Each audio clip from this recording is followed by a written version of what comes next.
بسم اللہ الرحمن الرحیم۔ شروع اللہ کے نام سے جو بڑا مہربان نہایت رحم والا ہے۔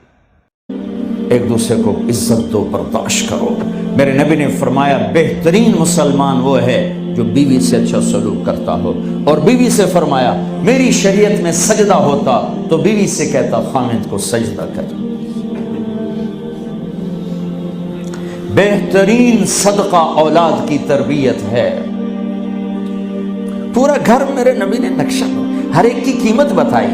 ماں تیرے قدموں تلے جنت، کاش میری ماں زندہ ہوتی، تم دیکھتے میں کیا کرتا، میں عشاء کی نماز کے مصلی پر ہوتا، میں سورۃ فاتحہ پڑھ رہا ہوتا، ادھر سے آواز آتی میری ماں کی محمد، تو میں نماز توڑ کے کہتا لبیک اماں جان۔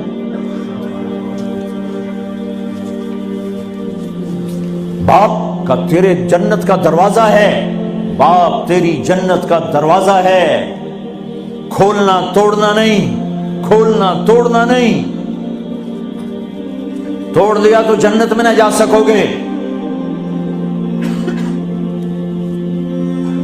سب سے بہترین مسلمان جو بیوی سے اچھا سلوک کرے، سب سے بہترین عورت جو اپنے خامند کی منشا کو دیکھے۔ پھر آپ نے ایک عجب بات فرمائی جو معاشرے میں بہت بوجھ بنتا ہے جس کا، ہاں بھائی تمہیں ایسا صدقہ بتاؤں جس سے بڑھ کے کوئی صدقہ نہیں، تمہیں ایسا صدقہ بتاؤں جس سے بڑھ کے کوئی صدقہ نہیں۔ انہوں نے کہا جی کیا؟ کہا الابنۃ المردودہ، جس کی بیٹی کو طلاق ہو گئی یا بیوہ ہو گئی اور گھر واپس آ گئی ماں باپ کے، یا ماں باپ نہیں ہے تو بھائی ہیں، وہ ایک بوجھ بنتی ہے ماں باپ پر بھی، اور بھائی تو ویسے ہی باغی ہو جاتے ہیں۔ میرے نبی نے فرمایا اس بچی پہ خرچ کرنا کائنات کا سب سے افضل صدقہ ہے۔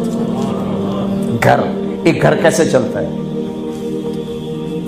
ہمارے ہاں پنجاب سندھ بلوچستان سرحد میں بہنوں کو وراثت میں کوئی حصہ نہیں ملتا، سب بھائی کھا جاتے ہیں۔ میرے نبی نے فرمایا جس کو اللہ نے 2 بہنیں دیں اس نے ان کا حق ادا کیا، شادی کی حق ادا کیا۔ ماں باپ کی وراثت میں سے ہوتا ہے، اگر میں نے کوئی خود کمایا ہے اس میں بہنوں کا حق نہیں، ماں باپ سے اگر 1 روپیہ بھی آیا ہے تقسیم کیا جائے گا۔ جس نے بہنوں کا حق ادا کیا، شادی کی حق ادا کیا، اس پہ جنت واجب ہو گئی۔ جس کو اللہ نے 3 بیٹیاں دی اس نے ان کی ڈولی اٹھائی، وہ جنت میں میرے ساتھ یوں ہوگا۔ ایک بولے اگر 2 ہوں، کہ جس نے 2 بیٹیوں کی شادی کی وہ بھی ایسے ہوگا۔ اللہ بھلا کرے۔ ایک صحابی کا کہ جس کی 1 ہو، کہ جس کی 1 ہے، اگر اس نے اس کو عزت سے رخصت کیا تو وہ بھی میرے ساتھ ایسے ہی ہوگا۔ پھر کئی بچیوں کو طلاق پڑی ہے کہ اس کو بیٹا نہیں ہوتا۔ یہاں آنے سے پہلے کا واقعہ، پنڈی سے بچی رو رو برا حال اس کا، میں تو فون سنتا ہی نہیں ہوں ایسے کہ میرا تو کلیجہ پھٹ گیا ہے۔ ہے کہنے لگی کہ سسرال نے کہا تھا بیٹی ہوئی تو طلاق دے دیں۔ میں نے کہا اس میں میرا کیا قصور ہے، اور بیٹی ہی ہوئی اور مجھے طلاق پڑ گئی، اور میں گھر آ گئی 22 سال کی عمر۔ بیٹی دینے والا اللہ اور ظلم کرنے والا سسرال۔ میرے نبی کو اللہ نے بیٹے دے کے اٹھا لیے، قاسم اٹھا لیے، عبداللہ اٹھا لیے، ابراہیم اٹھا لیے، 4 بیٹیاں دی، 3 زندگی میں اٹھا لی، زینب، ام کلثوم، رقیہ، تینوں آنکھوں کے سامنے چلی گئیں۔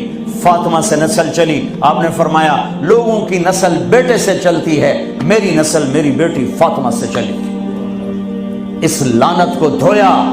عورت کا کیا قصور ہے اگر اس بیچاری کو بچیاں ہو رہی؟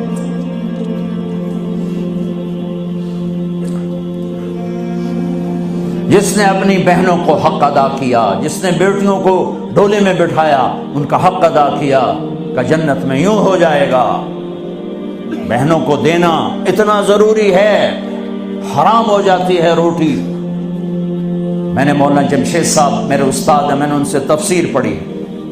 میں ایک دن شہد کی بوتل لے کر گیا، پرانی بات ہے 76-77۔ میں نے کہا حضرت یہ ہدیہ ہے۔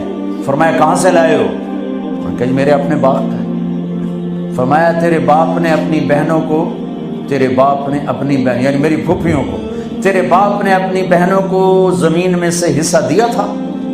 یہ سوال کیوں کیا؟ 10 روپے کی شہد کی بوتل تھی اس وقت، کہ اگر دیا تھا تو یہ میں لے لوں گا، اگر نہیں دیا تو پھر یہ حرام ہے، میں نہیں لوں گا، یہ مطلب تھا۔